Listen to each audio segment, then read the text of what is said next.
My name is Joshua. My childhood, back then, it was fun and rough at the same time because I was going back and forth with my mom and dad all the time. Middle school was probably that breaking point because everybody around me, they started experimenting with weed, coke, drinking, just all that. I had gotten expelled for fighting. That's probably happened to me 3 times. I've been out of school for a whole year, and that was just the tip of the iceberg because if I was in trouble, it used to make me want to just be more bad. I don't know what it was.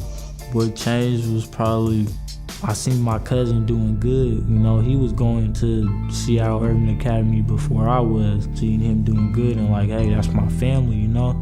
If he could do it, I could do it.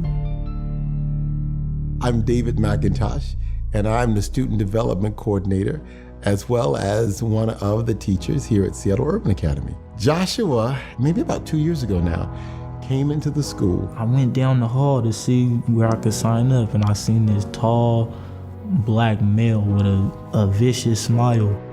I stopped him and asked him what his name was, and he said Joshua. So I asked him what school was he attending, and he said at that time he wasn't attending school. I said, Joshua, have you heard about Seattle Urban Academy? So he took the application home, he filled it out, and to my amazement, the very next day, he came back with it. So we tested him, and it's been a wonderful relationship since then. When I came here, it gave me that welcoming feeling off top, so I wanted to know more. I was curious. So when they told me and called I was in here, I was so happy. The people here is great, the teachers is great. It's just so welcoming that you feel like you're family off the bat. The community is great. They gave me confidence, and confidence goes a long way, and that's probably the biggest thing I have. I'm confident in myself now. Mr. Mack was always on me about church. He was like, you know, I see something special in you. SUA's built my faith. I didn't even pray before I came to SUA. I had only been to church one time. Mr. Mack, me and him, we got a strong relationship. He's taught me how to really take responsibility for my actions and pretty much got me closer to God.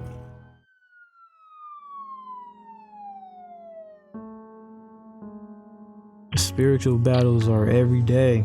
There's always going to be somebody who encourages you to do the wrong thing, but the wrong things are always disguised by things that you want. It feels like a ton on your shoulders because you know what's right, but everything else seems to be going wrong. It made me struggle harder. I was having problems at home. The neighborhood started riling up. There was a lot of fights going on. So I always be cautious about what I do and how I do it. I know that there's people out there who don't have the same intentions as me.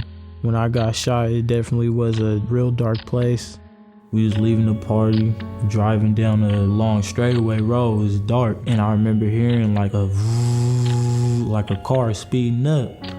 So I looked to the right, and as soon as I looked to the right, I just see flames. Automatically, I felt the first shot hit me straight in my hip. So they was still shooting. They shot about 10 times. My other homeboy, he died. He got hit in his head and his body, you know, his liver. I could definitely say that made me really think about like what I want to do. What I really want to accomplish in my life and what I feel my purpose is to go to school and be the first male in my family to graduate from high school and go to college. You know, I got a task and I know what I have to do. My future goals is I want to be an engineer. I feel like that's what I'm being called to do and that's what my interest is. So I'm trying to build things hands-on in new buildings and just experiments. This whole process happens because SUA and its partners walk with the students personally in relationship to get to that next step. One of the greatest virtues I think we can have is courage. And he is a great picture of courage. He has that fortitude to just press through hard times and circumstances. I don't tell him directly, but every time I look at him, he can see it in my face because I smile at him and I say, you are my rainbow in the cloud. You are that promise that God will do what he says he will do if we persevere and as we persevere. At the end of the day, I realized that I'm still here for a reason, and ultimately it's going to be to get you to where he wants you to be, but it's up to you to want to overcome that and get to him. I'm coming here for a reason.